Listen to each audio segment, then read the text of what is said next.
Hold on, now we got to get rid of this. There we go. Good evening, everyone. So I am just back from the Tacoma show. Kate's leaving for a show, a couple hours, basically. Yeah. Okay. All right. So here we are. What we wanted to talk about is pet emergencies while you're traveling. So if you're going to grooming shows, especially the competitors, they're taking dogs with them. Mm. Right? So you're traveling. Okay? So what do you do if there's an emergency? Are you familiar with what is the problem in the areas? Okay. So when I was in New England, ticks are a big issue. Okay, and they're moving across, but there's like signs of a tick-borne disease. I know from being in New England that maybe some of the early signs, if you miss the actual tick bite, might be lameness in the front legs. Now, would a vet in say someplace where there isn't ticks know that? Right. Probably not.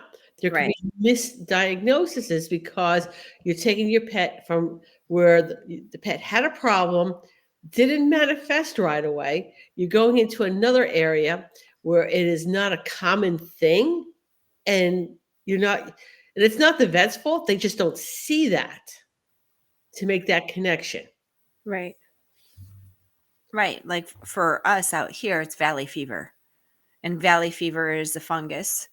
And all they have to do is have one spore enter into the body, and they will have valley fever forever.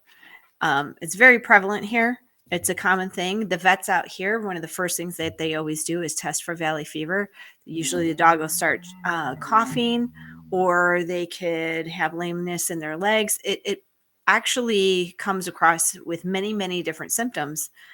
And if I were to be visiting out in Arizona and then went back to Illinois and my dog started having signs and symptoms of valley fever, the Illinois veterinarians aren't going to sit there and go, oh, let's do a valley fever test. Hey, Ashley. Example. All right. So years of the crew of dogs before my crew right now, my neighbor, when I lived in Connecticut, teenage kid, mom comes home, they all throw the blunts over the fence into my backyard, right? And where one of my dogs eat it. Marijuana poisoning. Yeah. And so something is obviously wrong with him. And I bring him into the vet, who happened to have a vet visiting from California. And the first question she asked was, you guys smoke pot? And I'm like, no. And you have neighbors that smoke pot? And I'm like, I've got teenagers next door. But he was diagnosed pretty quickly because that vet who was familiar with that from California, we were treated him right away and there was not a problem for him. Right. You know, but the other vets at the practice may not have picked up on that. They would have seen something neurological and could have done 100 different things, maybe not even crossed their mind, because they know me and my husband. They know we don't. That's not a daily occurrence in our house. That my pet would not have gotten that from inside my house. Right. Right. All right. So now let's say I'm traveling. Okay. How so when we're traveling with our pets, I think there's some things we have to pay attention to. So there are apps on our phone who can help, right? One of which is a vet locator app. So you're traveling along, your dog is or your cat is having a problem. You need to be able to find a vet, but you're not from the area. You don't know where anything is. The vet locator apps can help you because they'll get the closest vet and then whether or not what the hours are, yada, yada, yada. Okay. Not every area has an emergency vet office. Yeah. Yep. Like in my area. Oh, yeah. Well, starting June 6th, we will have one. Oh, nice. Yeah. So starting June 6th, we have an emergency vet coming in. but they'll only be open Friday, Saturday, and Sunday. Oh. Better than nothing. Yeah. Well, because most emergencies happen over the weekend anyway. Yeah. But we haven't had an emergency vet in this area for as long as I've been here, which is almost 6 years now. So not only are we getting an emergency vet, we're getting it. It's gonna be great for this whole region because it's gonna be on this side of the Hood Canal Bridge. So how far is that going to be for you as far as For a me, drive? 10 minutes from my That's house. nice. Yeah, this is really, I'm very, very excited about this. Yeah, because my closest one is about 30. Okay. Well, which is better because our closest one, oh, Ashley says she signed up for your CPR class. Oh, nice. I'll Cool. get a, Thank you, Ashley. I'll get a review from Ashley, Kate. There you go. So where was I? All right. So when you're traveling, you may not know, but also if you're going from one area to another, you should also know what the dangers are for your pet as you're traveling. All right. So for here, I don't have venomous snakes. I have snakes. I got lots of snakes, none of which are venomous. All right. But if I go, I don't know, let's say I want to go camping on the other side of the state, there are venomous snakes. I need to be aware of that. Right. I could remember camping as a kid. And so for those who remember campgrounds, all right, so it's just like a little plot of land and there's like a fire pit. And I can remember my father clearing some of the old wood out of the fire pit. And there was like a nest of copperheads in it. Oh, Yeah. not good. Yeah. It didn't seem to upset my father too much. It was like, get in the car, don't let the dog out. We'll take care of this. But you need to know what problems could arise and what you need to be able to counteract it to at least get to a vet if necessary. Right. I think that's even more important because even if you can't identify what's in that area, at least know what to do to stabilize to get them to a vet if needed. All right, so that's it. I'm just going to be a real good segue into Kate has an online pet first aid class. Yes. Which is hands-on. Yes, because I'm a firm believer in having hands-on. So even though we can't always be in person together, I set it up to where you don't get your certification unless you sign up for an in-person Zoom session. And so you still have to show me your hands-on, but then you also have that interaction with the instructor if you have any questions after watching the lecture and taking the test. Okay. Ashley says she's planning to do the hands-on portion with Angie. Well, Angie's pretty close to you, isn't she, though, Ashley? How far is Angie from you now? And we should also discuss. Ashley, you pick which instructor. Right. And also the price of veterinarians can vary wildly from one part of the country to another. Oh, that's pretty far. 7 hours from Ashley. Yeah. So, for an example, all right, Pooh Bear, who is zonked out in my sweatshirt, he will not even come out if my husband comes in the door. He's out cold. He had a dental today, okay, with one extraction, right? And that dental cost me a little over $900, right? But if I was in Connecticut, where I'm from, that dental would have been easily $1,500, if not more. Oh, yeah, for sure. Because that's about the price range out here. Okay. So keep that in mind. Some areas may be much cheaper. I was talking to Angie earlier today, and she had a neuter on her cat, which when she neutered one cat in Massachusetts, it was $750, and it was $90 where she's at. Wow. Yeah, I know. So that's unheard of. Seriously, it's like, maybe if I need a pet neutered, I'm just going to go visit Angie. Okay. kidding. Oh my gosh. The plane ticket and the procedure itself is going to be cheaper than some of the pricing that I hear in these days. I just had an emergency visit with one of my dogs, and that one it's unbelievable. We went in there, they did an exam, they did blood work, they gave her an IV. That was it. It wasn't anything crazy. And it was like almost $1,200. Yeah. So And it's I not think, cheap anymore. here's another thing. So when you're traveling with your pets, make sure like we budget. So when we're traveling, there's a certain amount of budget, right? Mhm. Make sure you budget for any emergencies for your pets. Mhm. Okay. We're going to take a quick commercial break and then we're going to get on to something else I want to talk Are about. you tired Oops. of putting off your emergency and disaster planning manual? Look no further. This 67-page fillable template will make the process a breeze. Simply fill in the blanks for your business and gain access to checklists for supplies, common hazards, debriefing, evacuation and sheltering-in-place protocols, resources, recovery, maintenance, as well as best intake practices. It's time to take action and be prepared. Get your copy today at positiveed.com/books. Okay. So in the news, Valerie the dachshund. Have you Okay. heard the story?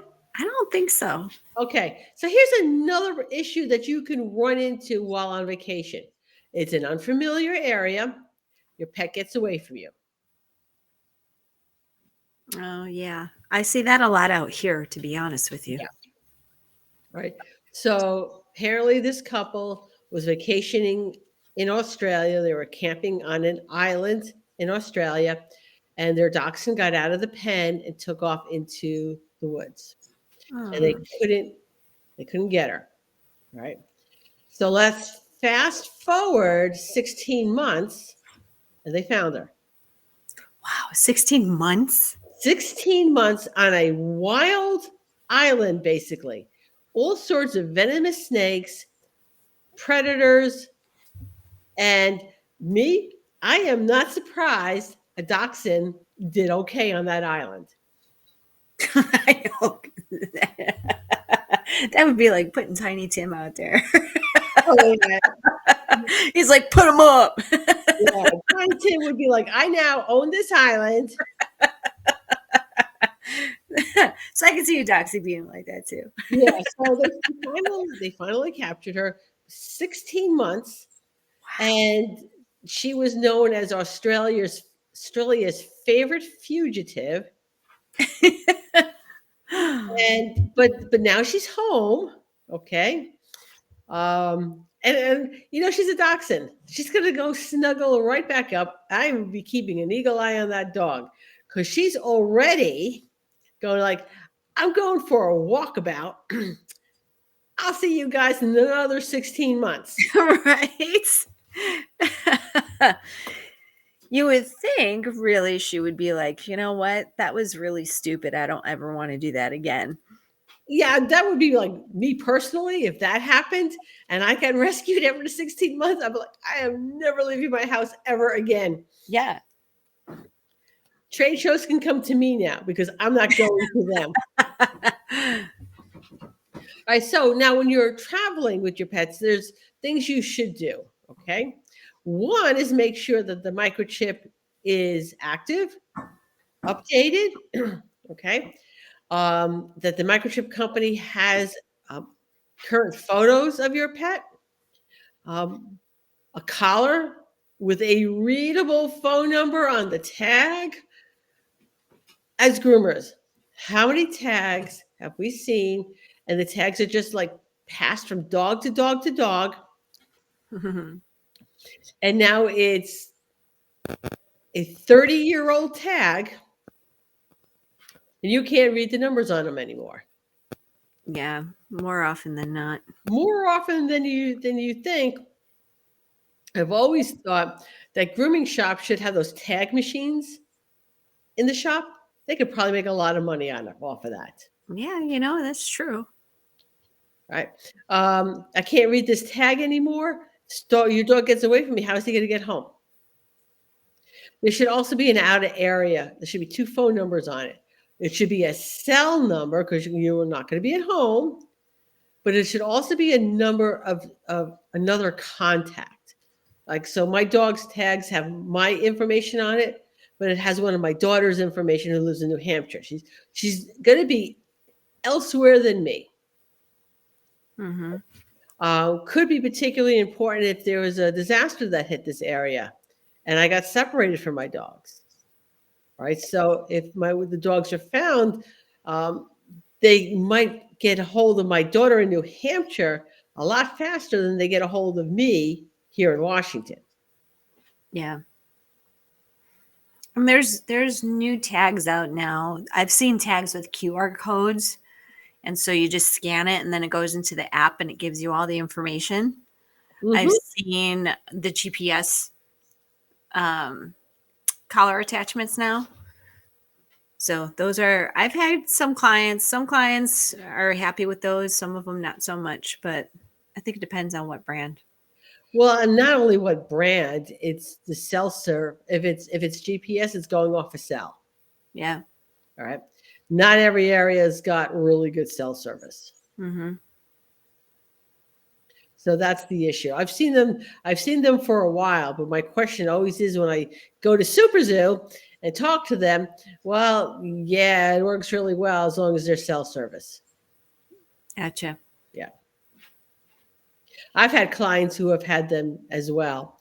And same thing, if you're in a populated area with good cell reception, yeah, it's going to be, you'll be able to find your pet. But if you don't, and I don't put too much onto the satellites because satellites can sometimes be used for something else other than a company that's buying space on it. For example, if a satellite it needs to be used for something for the government, it may not be very accurate for any location services for apps. Does that make sense? Yeah. And when I had my satellite-based GPS back when they first came out, by the way, in 2002, on more than one occasion, I found myself not in Connecticut anymore, but apparently like in Lake Michigan. There you go. One time I was in the Pacific Ocean. And how was that? Well, surprisingly, my vehicle didn't get wet. Did you swim with the dolphins? Not in Lake Michigan. No, the In ocean. the Pacific? Lake Michigan, you'd be swimming with the carp. Yeah. Yep. Angie says it's improved. That there are over 750,000 satellites currently. That's all I got. Angie. So maybe they're better. Okay. Technology is always improving. Yeah. And as we were figuring out before we logged on today, that sometimes technology doesn't work at all. And they make a change and they don't tell you what the change is. And you'll have to figure it out on your own 7 minutes before I'm hit the go live button. It's just testing, yeah. Okay. Yeah. Yeah, we can ask Angie about technology today too.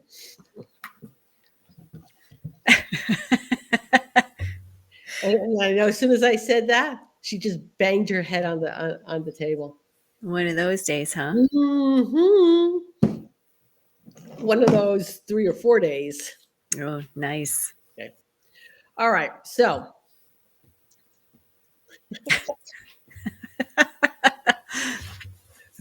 anyway, when you're traveling with your pets, you have to be aware that like us, right? Know where the urgent cares are, okay? For yourself. right? I actually don't know if there is an app for local, like an urgent care locator.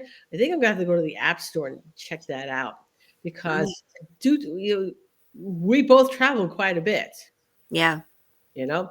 And if you're going into an area that you are not familiar with, you're not going to know. I mean, it's easier to find a hospital, but why do you want to go to an emergency when what you really need is an urgent care?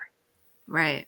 Because you're not an emergency, and because you're not an emergency, you can sit in an emergency room for quite some time before you're seen. Yeah, that's a good question. I don't know if there are apps for that. Also, pets with medical conditions. You need to make sure you bring enough medication to last for at least 2 weeks longer than you're going to be on vacation. All right. I have a dog with diabetes. What happens if I drop that glass vial of insulin? Right. You know, Yeah. That's can't not be, good. it's not good.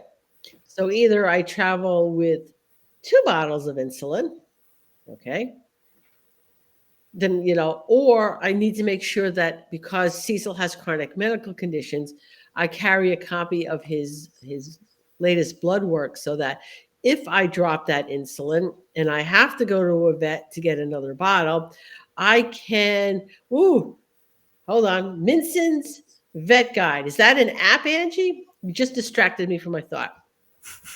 So if I am traveling with a dog or a cat that has chronic medical conditions, I need a copy of their latest blood work or something on a vet letterhead that says what the condition is and what the medication is, so that I could take that into a vet or emergency vet and say, hey, I dropped the bottle of insulin, help, you know? Right. Okay, it's the app that has 24-hour vet care locators in all 50 states. Ooh, okay, hold on a second. Minson's Vet Guide. We're You can write that one down too. Hey, Cecil. And just so you know just how out of it Pooh is right now, my husband just came into the office. Pooh did not even budge. I don't blame him. He had a He had a rough day. yeah.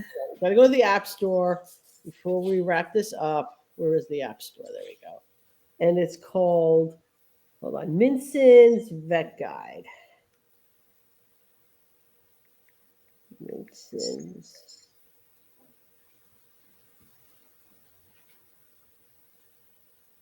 Who had a very rough day today? And okay, signal. So apparently my cell is not, hold on, making sure your Wi-Fi or you have cell service. Let's try that again. I also want to see if we have an urgent care locator, which nothing is coming. Let's try urgent care first. I'll look for that other one later. Urgent care. And also, I want to make mention, so many insurance companies do telemed, okay? Oh yeah, that's right. So if you like, I have Aetna, and Aetna has telemed, so I'm signed up that I can, anywhere I go, I can get a telemed appointment. Mm-hmm. Okay, so we have walk-in urgent care. That might be a specific company. What's the matter, Cesar? Teladoc Health. So if you have that option on your insurance, I would definitely find out which one it is, get the app for your phone so you have it.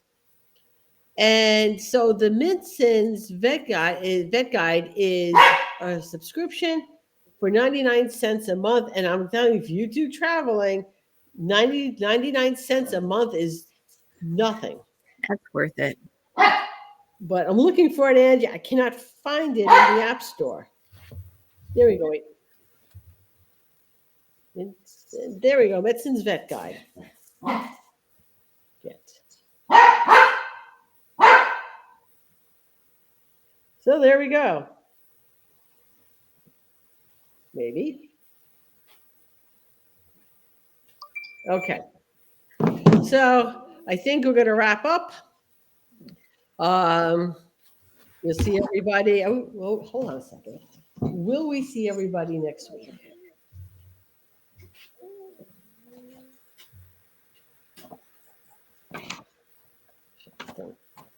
I think, Monday, May 5th, Kate? I think so. Okay, we will see everybody next week. If you have something that you would like us to talk about, please let us know, because if not, we're just going to wing it like we normally do. We are very well prepared. You were so well prepared. Scripts and everything, right, Kate? Yeah. Yeah, we've got scripts. Okay, so I probably, if Chris watches this later, she's gonna have an eye twitch. All right, we'll see everybody next week. Good night.